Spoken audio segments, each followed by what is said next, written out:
Half of my department is new. Well, we have about 8 new teachers that's supposed to be coming in. Well, how is everybody? Everybody's fine. I am anyway. Dr. Lamb, I was going to show you where I have a terrible place. This is awful right here. I told him I'm jealous. Look at him. I'm at the beach right now. The beach so. on. Which beach are you at, David? Litchfield. Litchfield. Okay. I was at Sunset at and it's worse than you think. It was my wife's family reunion last week. Her in-laws, and it was only slightly less hot than the surface of the sun. We get below 82 degrees with a heat index of 95 the whole time. I'm talking about at night. During the day, near 100-degree heat indexes of 115 to 1. Mm-hmm. People having heat stroke. One of Tina's, my wife's relatives, cramped up in the pool and nearly drowned from dehydration. Out in the sun in a pool, you're not drinking any water in a pool, and you can't feel it. And he got a full body cramp, and they had to pull him out. But it was brutal. The across the TV screen. Of course, I just stayed inside and graded all week. But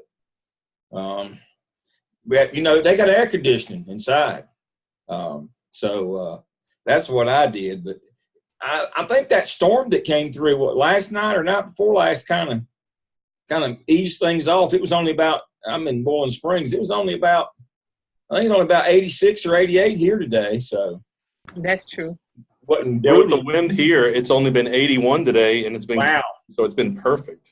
Yeah, I went to bed one night. I was up late grading one night, and I didn't notice the time. It was 10 after 1, and it was still 87 degrees, and the heat index was 100 at 10 minutes after 1 in the morning. So it never got below 82 all week, most of the time. So, but I've got to see all of her relatives, and I got to hide in the air conditioning. So Hey, Dr. Lamb. Yes. When would you think we should take the praxis if we're South Carolina? Now. Okay. I didn't know if we should wait till October or. No, don't wait. Okay. Don't wait while it's still fresh in your mind. From this semester and last semester are where the test questions come from, not from 605. Dr. We can tell you, we've had a bunch of students 603, they've all passed it. And they all say, the data that we did, the data questions came from 601 and the law policy questions came from 603. There's really nothing on the test from 605. Dr. Stedman, he works with them every day. He can tell you. Well, yeah, every one of them that have taken it at this time, we have not had one person that has had a problem, and they all said that it was based on what they had done in 601 and 603. Yeah, and what their recommendation back to us was have students take it after 603. Don't wait and forget what you did in 1 and 3. Wait until you have 5, because there's no questions from 5. There's no questions from 605. Is there anything you recommend us studying or a certain? Yeah, I'll send you that. I'll actually put it on both of our class sites. We have it in the 605. It's the standard study site. Our students say it's great, doesn't cost anything. And I thought it was in 603. They're killing it. They're knocking it out. So I will send you that. It's in our 605 shift. Yes, take it now. Don't now. You're still young, but when you get older, the more you sleep. It's not often, but the more you sleep, the more you forget, and so you're better off to take it as soon. Now, I would not recommend taking it before 603, but you're better off right after 603 to take it. Now is the time. And you've seen all of our rubrics. Everything that we do is aligned with the praxis. Everything. Every one of the standards that we do, we align, if we crosswalk them all with the praxis. So you won't see a thing on there that we've not covered. And if you do that, if you just do that little free study guide that they got for you on the website, we're batting 1,000 so far. Good. Everybody has passed. So, but if you work along the way, you make sure you hit all the standards. You don't have any problems. The problem is teaching one thing and then trying to study for a different test. We don't do that. What time is it? It's about 7 o'clock. How's everybody now? I see Dr. Crawford's here, and Dr. Hamilton, Dr. Stedman. Everybody's got OBX. We're recording.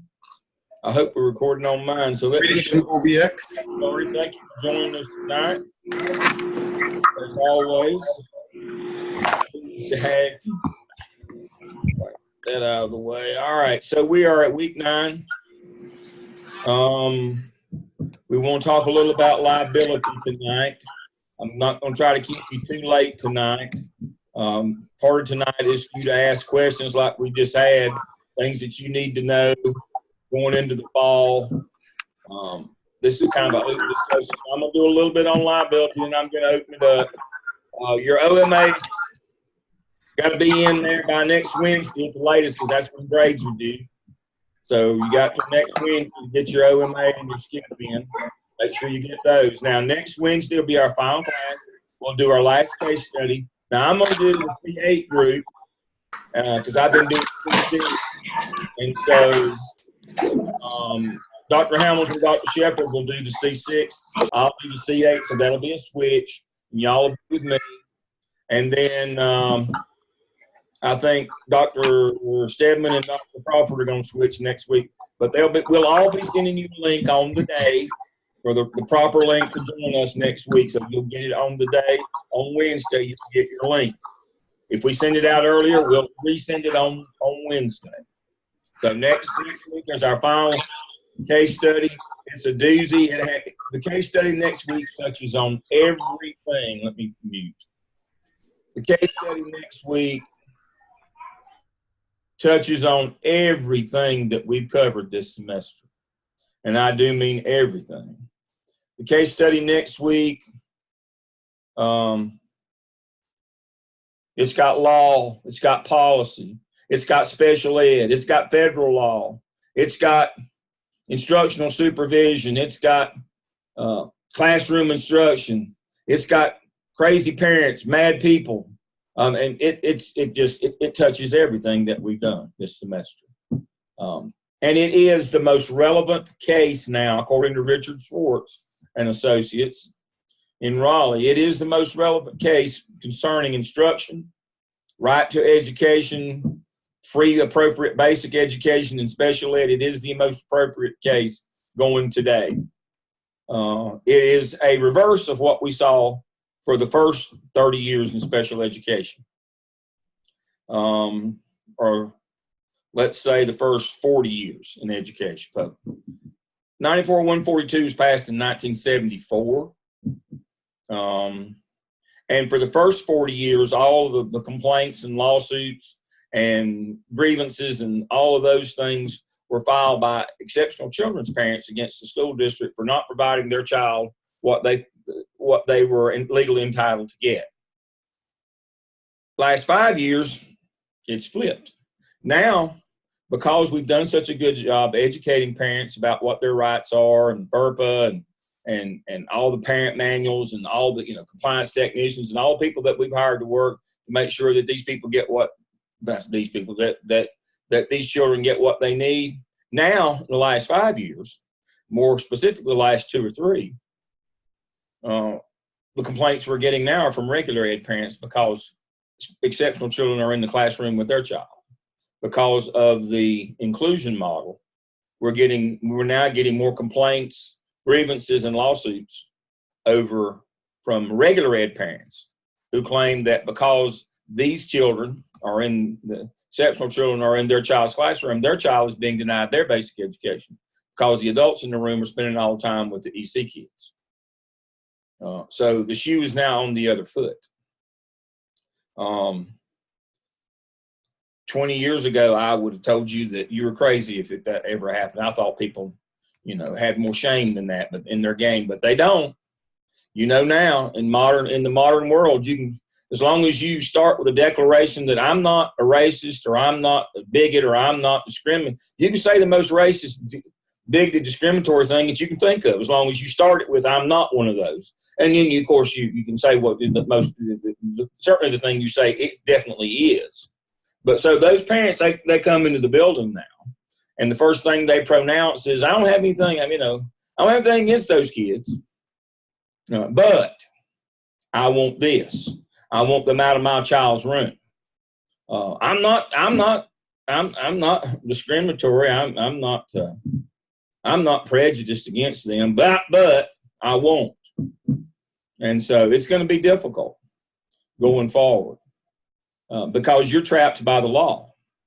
You have to provide for those children, and you don't have any other options. And so I'm going to be interested to see what you have to say next week about this case. It's going to be a doozy. So again, we'll switch. So that's what we're going to do next week is that, and that will end us up for the semester. So now let's look at, let me close that out. I always like to start with the end in mind. So here's what happens if you're negligent, but if you're not really careful, if you're badly negligent, or if you're intentionally negligent, this is what happens. Assistant principal accused of not reporting student sexual abuse claims appears in court. She's got a criminal charge against her. She pressured a 14-year-old girl to recant her claims of a sexual relationship with a teacher, and now she's facing a criminal charge. I hadn't told you that part. I kind of back to the end here. We've talked about liability and negligence and having to go to court. All these things, all these things were civil matters. Losing your house if you get this wrong. That's all civil. The part that I've been waiting till tonight to spring on you is there's also the possibility of criminal charges if you're negligent as well.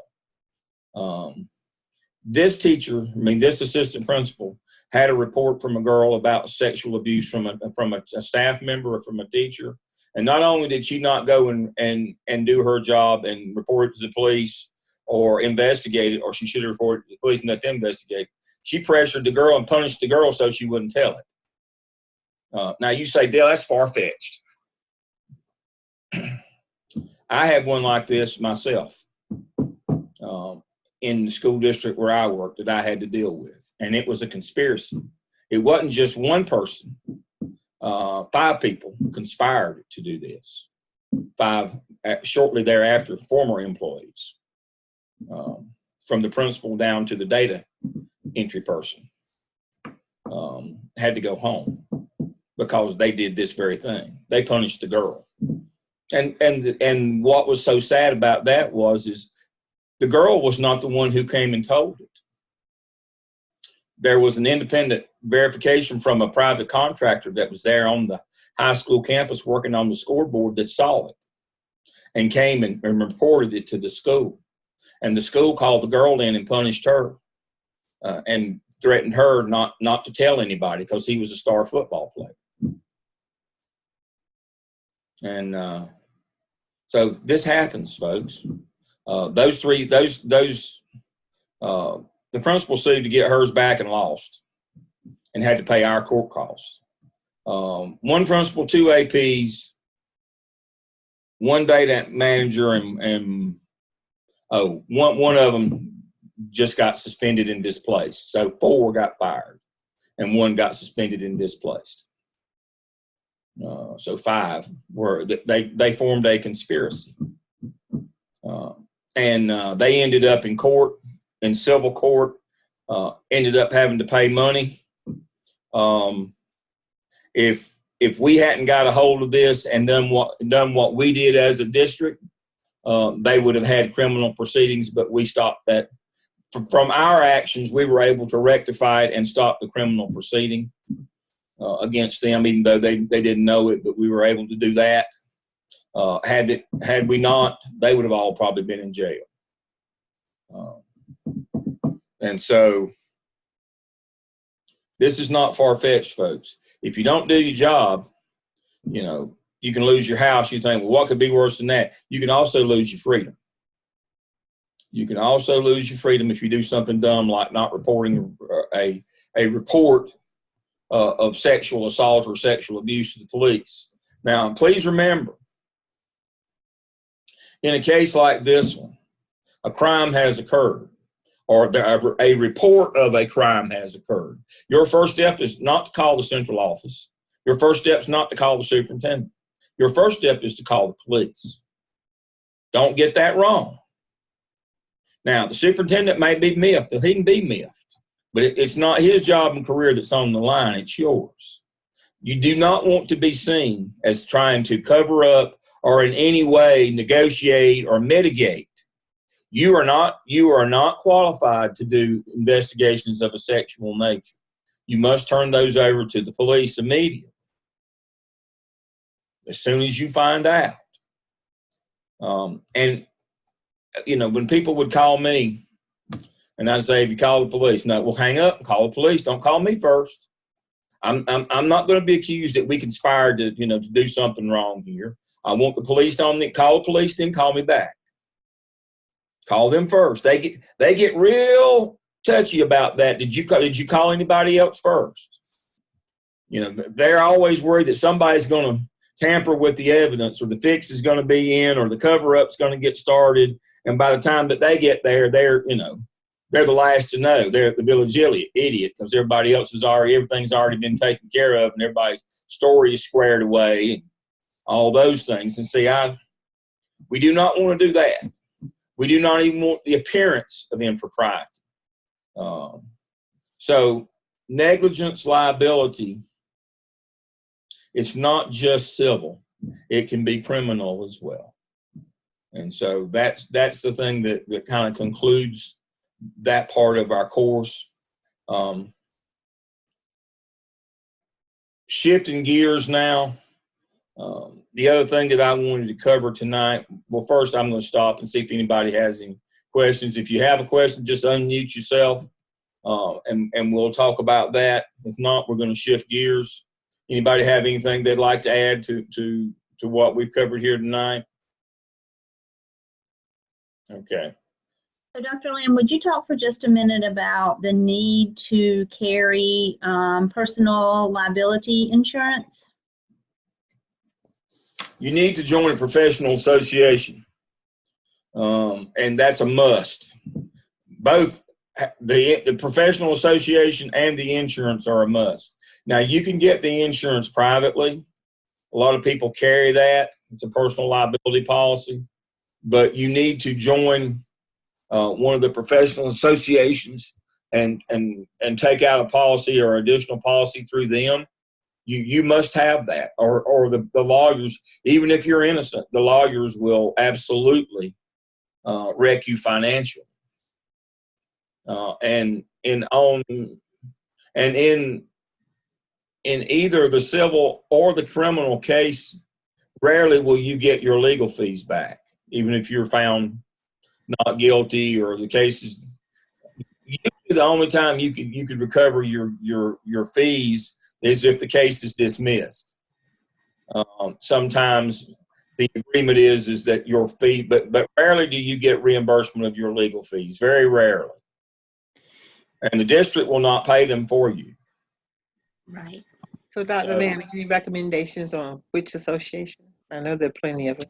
Well, each of the states has an association of school administrators. So NCASA, and there's a same one in South Carolina. You need to belong to your state association. Okay. Through that membership, and they're not that expensive. And through that membership, you can get personal liability insurance. There's also the NCASA, National Association of Elementary School and Secondary School Principals. Yep. And then in North Carolina, we have an association called PAPA, which is Principal and Assistant Principal Association, that you'll probably be encouraged to join through your district as well. Yeah. When I was in the western part of the state, we belonged to NC. It Right. became from TAP app to NC PAPA at that time. And so in the western part of the state, our district had us join NC PAPA. In the Piedmont and the East, most folks are in NCASA, North Carolina Association of School Administrators. And then, of course, there's some national ones. As Dr. Hamilton said, I've belonged to every one of those at different times in my career. If I was an elementary or secondary principal, middle, junior, and high school. For 5 years, I belonged to the National Association for Elementary Principals, and then for 12 years or whatever it was, I was a member of the secondary. And then when I was in the central office, I was able to get that through the School Boards Association. Mm-hmm. And so there's somebody for you. You just ask one of your local administrators who the people to use, and that, so that's why I always hesitate to give a recommendation. Your county, the people in your county usually go one way or the other. I don't know. I guess you get a group rate of some sort. Okay. And your county will sometimes your county will pay as part of your compensation, your benefits will pay your membership if it's Right. they support. Dr. Lamb, D asked the question, as Thank an you. assistant principal, should they join? And absolutely, you should be a part of something as an assistant principal. And that goes back to what Dr. Hamilton said. If you and every district should have a PAPA, a Principal Assistant Principal Association, you can talk to the president of that association, and they can give you some direction. But you do need to be a part of something as an assistant principal. Day one, you need to have your insurance in place. Day one. Thank you. You're welcome. I have a news feed. I could have pulled 100 articles for tonight on administrators getting sued, criminal charges, arrested. I could have, and so this leads me to my first editorial rant of the evening. Charlotte-Mecklenburg Schools fired their superintendent this week. You know why he got fired this week? For not following state law and board policy. Now, they might have been mad at him for something else. I don't know. I won't editorialize too much on that. I have my own opinions, but that's neither here nor there. But the stated reason given publicly that he was fired was he did not follow state law and did not follow board policy. He made the mistake of thinking that he was an elected official. As I've told you before, there's a lot of difference between being duly elected and being professional staff. Your job as professional staff is to carry out the laws and policies of the federal government, state government, and local board of education. Period. You're not a policy maker. You don't even interpret policy. Who interprets policy for you? Department of Public Instruction. And they publish manuals for you. And they put scenarios, and we've covered one. And I'll refer to it again tonight. We don't even have to go to our show. We can just Google it. NC disciplinary, DISCIPLINARY, disciplinary data reporting manual. And it just pops right up. There it is. This is what DPI does. They're the professional staff. They're like the state superintendent and the Department of Public Instruction are like the superintendent and the school board in the district. They do that for the General Assembly and the state school board. And what they do, what DPI does, is they interpret all the law and policy, the law from the General Assembly, 115C, 288, all those 115Cs, 545 of them, and what the state board of education does, and they write manuals, and they tell you, they have a website, and they interpret. So as superintendent, you don't even have to interpret the stuff, much less make policy. You don't even have to interpret policy. DPI does that for you, and they tell you exactly what you have to do.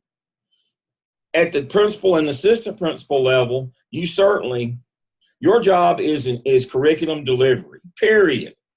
Delivery. You're not to be involved in curriculum development.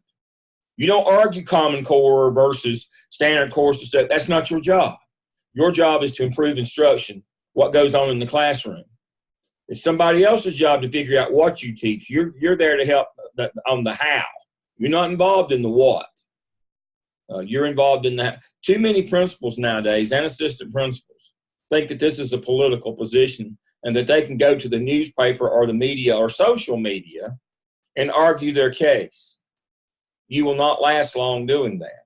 That's what the superintendent in Charlotte would do on a regular basis, would go to the media and argue his case. Board members tend to not like that. They want you to do what they told you to do. They hired you to be professional staff. Principals the same way. Where I'm sitting tonight, one county to the west, and I'm pointing to that way, a principal decided that he would not follow the county policy on the dress code and started sending students home from the high school. And then had the audacity, without going through public information, to give an interview with the local paper and got started about his political agenda.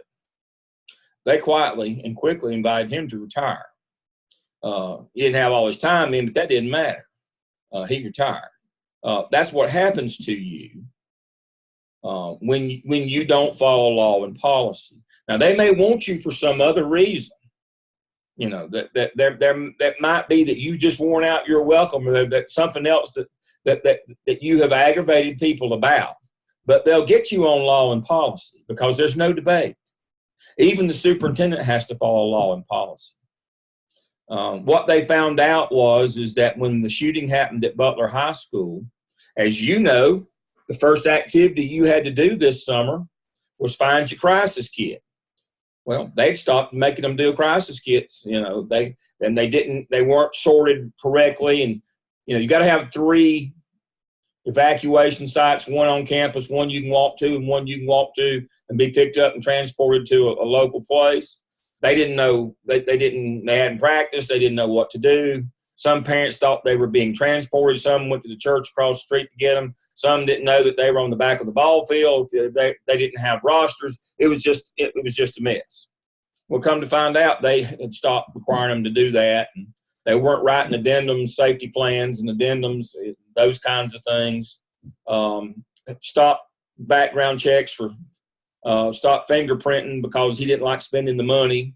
He said, well, we'll just change that policy. Well, you don't make policy as a superintendent. And the board member said, we don't want to change that policy. Why did you stop doing that? Well, I didn't want to pay for it. I thought it was a waste of money. You can't make this up. So I will be the first to acknowledge that you may have worn out your welcome somewhere, and there may be a reason why they'd like to get rid of you. But do not give them the stick to beat you with. Do not give them cause. Do not give them reason. Even if they like you, do not give them cause and do not give them reason. Because if it gets bad enough, they'll have to let you go if you break them. I mean, the problem, it all started building with the Butler fiasco.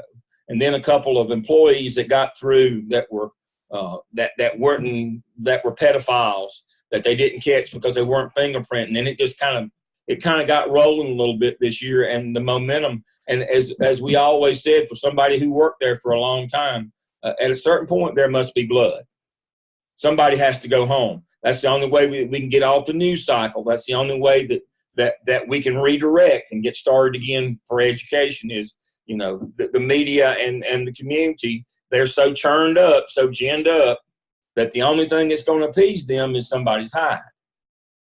That's just the way it is. And I can tell you, I'm a bad person. Many days I've sat and wished that we'd get a bank robbery or a shooting on the west side so we'd get off the news. If I didn't, I was going to have to fire somebody. Didn't want to. But we weren't going to get off the news until we did. And that's what happened there. The Butler High School shooting started it, and then there were some more things, and it just kept. And they, until that time, they weren't out to get the man. They seemed to like him just fine. But then it just got spinning. They found out he wasn't following all the policies on those kinds of things, and they found out he wasn't following some state laws, and the state wants some money back. And he was kind of ignoring the things that he didn't want to do. And I'm not throwing dirt on the man, but I don't care who you are. If you're professional staff, you got to follow law and policy, period. There's no exception. There's no exemption. There's no there's no waiver for you. You are not an elected official. Your agenda is not to set policy, it's to carry it out. And you are not to use social media or any other kind of media to sit and argue your case or try to further your agenda. That is not how it works. So please remember that. I did want to spend a little more time with this document tonight. Just a minute. I'm watching our time tonight. I want to reiterate again.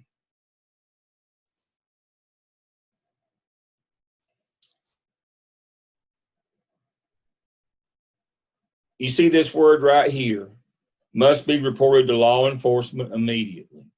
That means you call nobody else first. That's what that means. And here are all those things.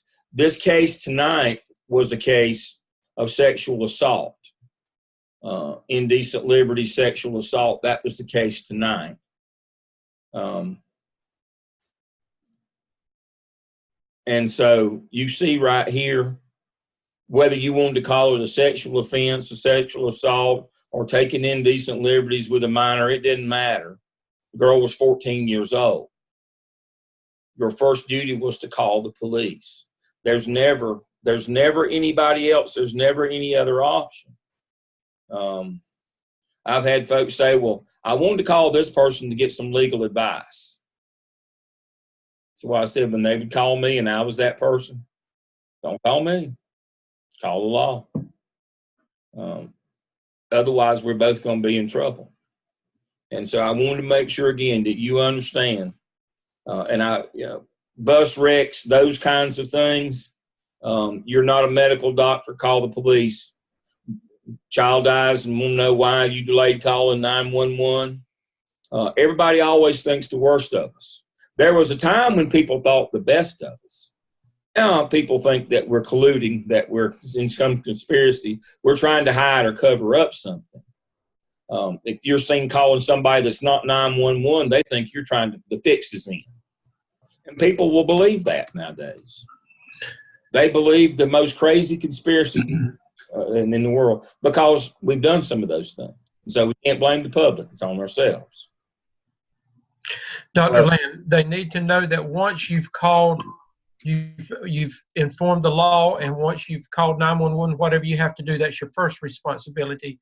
Your central office will have a designee, and they need to be made aware of it, and then you do not answer the media after that. That is why that person has been hired. That's correct. And that's why I said it's the best practice for your school or school district to have a policy in place in dealing with media or parents that show up on the scene. And most all of them have a policy. You do not speak to the media ever at all. Ever. You call the police. Now, sometimes the police will keep you on the line and have you give them a running triage report on what injuries there are as you assess. Sometimes they'll do that. But if they don't, when you hang up, you call that emergency number that they give you for the person, for the district. And see, when you call 911, somebody picked it up on the scanner in the media, so they're on the way. But you inform them, but the district will send a public information officer, a spokesperson out to speak to the media, but you dare not do that. I have been that person, and Dr. Lamb has been that person. I have been that person. But you dare, number one, don't speak for me. And number two, we have to be careful about FERPA laws, remember? About privacy and disclosing information, getting it wrong, appearing to cover up, telling one thing and then later on something else. That's the story coming out of the school district. So you don't ever speak to the media. But, again, I can't stress to you enough times. There are certain things that happen in your school. Don't try to handle it in the house. Don't call somebody in your district that will help you cover it up. Do the right thing. Now, the central office, some of them might be a little bit miffed. But if they are, that's on them. There's something wrong with them. Don't be one of them people that loses your job, your house, or your freedom over doing something dumb over law and policy. So that's kind of my closure for tonight. The only other thing that I wanted to cover with you tonight, I get a lot of questions about charter schools. Their DPI does have a website. It's linked in under 9. And what I really like about it is it has all of these different portals that you can go to, and it answers all the questions that you have. So if you work in a charter school, I think you ought to use this site. If you're interested in working in one, or if you just want to know about charter schools, you need to spend some time in this site, and it'll answer a lot of the questions that you have. I try to refrain from answering questions about charter schools, not because I'm being obstinate or don't support them or whatever. I'll be honest, I never worked in one. I can read like everybody else, and I've had interns in charter schools. But having never worked in a charter school, I'm hesitant to speak about something I've never experienced. Everything that I tell you in this class, I have lived it. Dr. Hamilton's lived it. Dr. Stedman, Dr. Shepard, Dr. Crawford. We've lived these things. We know these things intuitively because we've lived them. I've never worked in a charter school. I'd like to probably hire somebody at Gardner Webb who has, but it's hard to find somebody with that experience with degrees because they're usually retired people that are not interested in doing this. But I don't know a lot about charter schools from a personal perspective. I've read everything, every word in this. I know all what it's supposed to be, but I've never worked at one. But if you're interested in one, I'm not trying to be disagreeable. I don't like to comment on things I've not done. So I have got you a link to charter schools in here. So I do get some questions on that about how their law and policy works. It is a little different in terms of their personnel rules, in terms of salary and benefits, that they are different than regular public school. But I'm not going to comment on them because, again, I have no experience at that. But you can read it as well as I can. All right. So now I'm going to go through. I'm going to go through here. Let me see. I'm going to go through. All right. Questions that you have. Now, you reminded me, and I wrote myself a note. I got to put the praxis stuff. I will put a tab over on the side on Blackboard. I'll have it there later tonight with our praxis information on it. Professors, one at a time, y'all have anything you'd like to cover tonight? This wraps up the classroom part, and we'll do our last case study next week. Anything? My stress tonight to you is don't lose your job, your freedom, your job, your home, your freedom. Make sure that, if you don't take anything else away from this course, call the law. Don't lose your job, your house, your freedom over a criminal charge or civil and criminal charge. That's kind of my summation for the whole course. Your job as professional staff is to follow the law, not interpret or make it. All right, so that's my closure for the evening. Dr. Crawford, what have you got? What are your final words of wisdom this semester? I've just seen this happen with a principal here 2 years ago. Did not report an assault by a young lady, a 7th grade student, and worse yet, the girl went home and reported it to her parents. So they didn't even get a phone call from the school. The parents got it from the kid, and it was all downhill from there. So, you're better off letting the police tell you there's nothing to investigate or we'll take it from there than trying to solve it yourself. Do not take that monkey on because you'll lose every time. Stick to what you're good at. You're not, just because you've seen police dramas and CSI on TV, that doesn't make you one. Just because you stayed at a Holiday Inn Express last night does not make you a criminal investigative expert. That's not what you do. So you have to move on from that. All right, Dr. Hamilton? Well, I would just concur with everything. Our district just had 5 attorneys yesterday file a request for a civil class lawsuit against our district for this very same thing. So we are living it right now, and it is not a fun place to be in. And I would still just argue, keep your documentation of who you talk to, when you talk to, time, dates, and a little bit of a description, because that can be 20 years from now that you're having to answer for something you did or didn't do.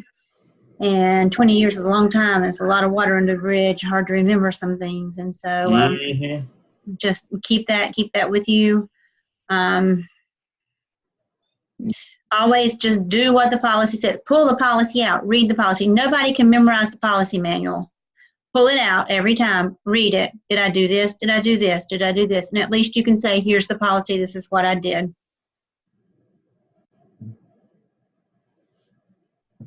Dr. Shepard, is he with us? He's on vacation, he said this week. Dr. Stedman? I've already said all I need to say. All right. So now we've been asked to comment on next semester. Next semester, you will have 605.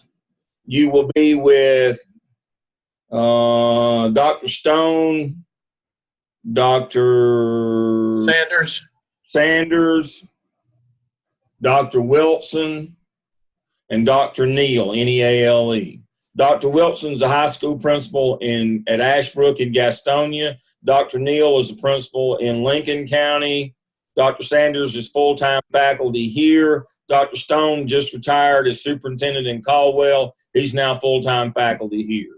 So you've got 4 real choices of people that you're going to have next semester. You'll have to do the CAP and the PSYOP. You need to look at the CAP now. It's in the MELS handbook. You need to look at it. You really can't until school starts back. So I've already given you a heads up if it was possible to do it. You can look at it, but you're going to see when you get to task 2, you've got to do qualitative work, which means you've got to interview staff unless you're at a year-round school. Now, you could actually start in task 1 of the CAP. You could actually do that maybe this summer, where you get your teacher working condition survey in North Carolina or your advanced ed in South Carolina, and you look at the 5 required areas: time, facilities, resources, teacher leadership, and school leadership. Look at those 5 areas from either the TWC or the advanced ed and find the lowest ones and resurvey those out. But see, the problem is teachers aren't in the building to survey too. I would suggest not surveying them at home. That's an ethical issue. So you got to wait for them to come back to do the survey. And then once they're back, you survey them, just the lowest ones in those 5 areas, like 10 items. Then you go out and talk to them. You come up with a set of recommendations to solve those. And you go out and you talk with them about, does he think this will work? What do you think will work? What's the real problem here? How can we fix this and work on the culture and climate of our school? For example, the one we always get under time is I don't have enough planning time. And you think, well, we're going to have to adjust the master schedule and get more planning time. Well, from this semester, if you add more planning time, that means you drive up your class sizes. You can't do that. Talk with teachers, most time what they'll tell you is we don't need more time in the schedule. We need less class coverage so that we can take our planning time. Usually what robs teachers the planning time is class coverage for their team members or people in their grade level, and they're forever doing that. Well, the solution to that problem is to hire substitutes, not change the planning time in the master schedule. That solution is hire substitutes. And so that's the kind of thing, but you don't find that out unless you talk with people. They just tell you on the survey, I don't have enough planning time. They don't tell you why. So in task 2, after you identify these low areas in task 2, you go out and you ask people, why? Why is it this way? What would fix it? And they'll tell you, changing the master schedule is not going to help me. Fire that person that misses every Friday. I have to cover her classes every Friday afternoon. Or get a substitute, one or the other. That's the kind of thing that you find out if you ask. You see, people who only do survey don't really want to know, I think. That's what I do. Now, I'm a quantitative person, but I believe if you don't do the qualitative to back it up, you probably really don't want to know. And so that's why we send you out to ask, to observe. Quantitative comes from a validated measure. A survey is quantitative data. Qualitative data comes from interviews and observation, and it's just as important, and many times more so. So to do the CAP, you need to be in school, and that's why we've not stressed getting started on that yet. I don't really want you surveying people while they're at home. We get complaints when you do that, and I don't want you making up stuff. I want people to be in school and you to do it the right way and involve your staff in it. And I know they won't be back until school starts back. We start back that Monday that probably y'all start back to school. What's that, the 26th? That's when the fall semester starts. And so you can be reading ahead on the CAP and seeing what you're going to do. But please don't survey or interview until the school starts back so I don't get so many complaints. All right. Somebody said task stream. Skip CAP. No, wait a minute. Skip OMA and competency analysis. That's it this summer. Please remember, put your internship log in your competency folio. Don't submit it for evaluation this semester. You got to wait till next when you got all three. Competency folio, 1 round summer of artifacts for each of the 21 competencies. 1 round, all 21 competencies this summer. And your internship log, request comments from your coach or from me or Dr. Stedman. Any of us will be fine. We'll get to it. So, competency folio, 1 round, upload your internship log in the competency folio, in the DRI portfolio, OMA, skip, competency analysis. You're good. That's the task stream. I'll put the praxis information on our menu on the left-hand side of Blackboard. Dr. Lamb, there are some, and I've sent you a message. They're sending for me to review. It's not allowing me, so I just sent a message back. I'm gonna try to get Seth to fix that tomorrow. To see whatever it is that's wrong, because I don't want them to think they're sending me something and I'm just avoiding it. It's not allowing me to look at anything that they're sending. I'm not even getting the message. So I just want them to know that. I'll make sure that task stream's working tomorrow. I'll be here. Okay. I'll have him work on that too. All right. All right. I'm working through all the questions to make sure.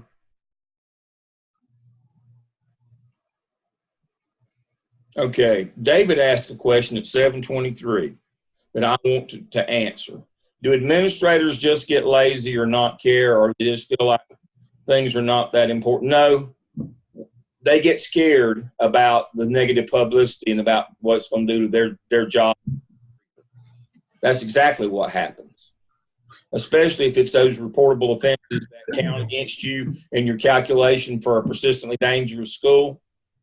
Nobody will, if your school has too many acts of violence, and that's the rape, sexual stuff, assault with weapon, those things, if you have too many of them, more than 1 for every 200 kids for the year, and you make persistently dangerous watch list, your career is pretty much over as a principal. You're not, things are not going to go well for you if you don't get off after that 1 year. If you stay on 2 years, you go from watch list to the actual list, and parents can take their kids elsewhere, and they will, because the district's not going to bus them somewhere else. It's like they're victims of a violent crime. They get to choose another school. And so they usually have to reconstitute a school. And so folks are worried about that. I mean, that's not a lot of incidents. If you're in a 600-kid school, if you have more than 3 incidents a year, you're toast. 4 puts you over the limit. And you get some where 2 or 3 happen at one time. Oh, boy. And that's why we don't want people to know. We don't want the police involved. Bad publicity. I had an old-time AP one time. I had to go out, deal with her. DPI was asking me about, school wasn't putting any data in. Parents were calling them. I went out there, and the AP said, fire me. I'm not putting it in. I'm not dealing with all these parents over here screaming and yelling about how bad it is here. They think this is, they think this is Disneyland. And as long as we tell them that, they believe that. They report all the stuff that's going on here. They blame us for it happening like it wasn't happening when we got here. And they'd fire us. They'd be over here every day screaming and yelling. She said, I'd rather you just fire me now than have to go through all of that. I mean, that's why people don't report. It's self-interest. And a lot of them, it's not they think that they're the bottom of it themselves or that they're qualified. Their number one goal is to cover it up. And that's why I said, don't call me. If I, call the law first. I don't want it to be seen as a conspiracy. Because first thing everybody says is they're just covering it up. And sometimes that's exactly what they're doing. And it, the thing that we found out I will not say that high school name, but that high school, the one where we, fired four and moved one, demoted one, this was the third time they'd done this. Worked the first two times.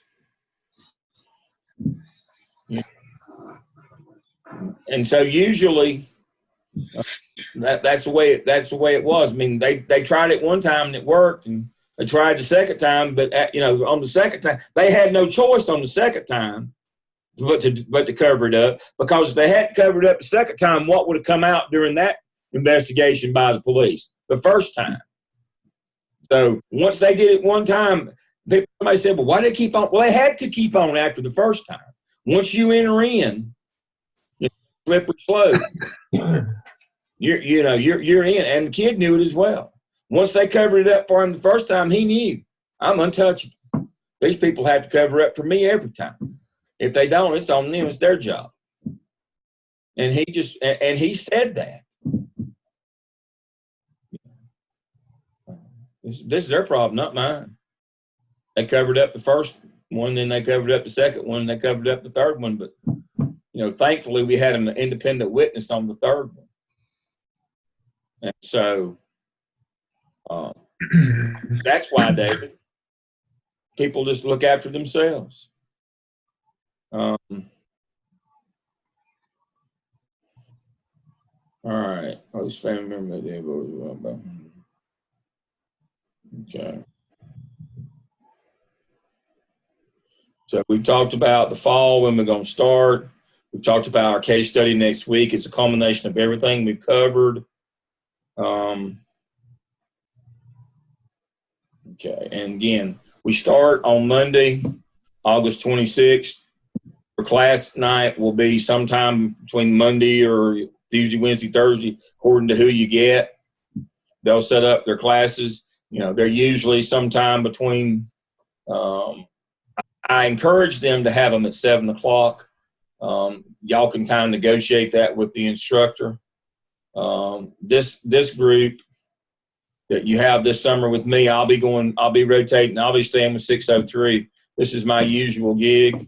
I'd like to thank all the instructors with me this summer. They're actually 601 people who just hung out with me this summer because they didn't have anything else to do, I guess.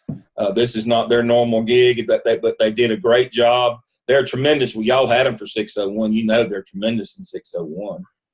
They just hung out with me this summer because I didn't want to be lonely. And so I'm back to my regular gig in the fall of 603. And then they're back to their regular job, which is 601 with the new people. We've appreciated having you this summer. If I don't get to see, obviously I don't get to see all of you next week, so this is kind of the close for me. I'll see the C8 group next week. I'll send you that. Dr. Hamilton will see the C6 group. And then Dr. Stedman and Dr. Crawford will adjudicate their groups. And we'll do this final case study next Wednesday night. And we'll be done. Make sure you get all your work in. I appreciate you. I appreciate your participation in all that you've done.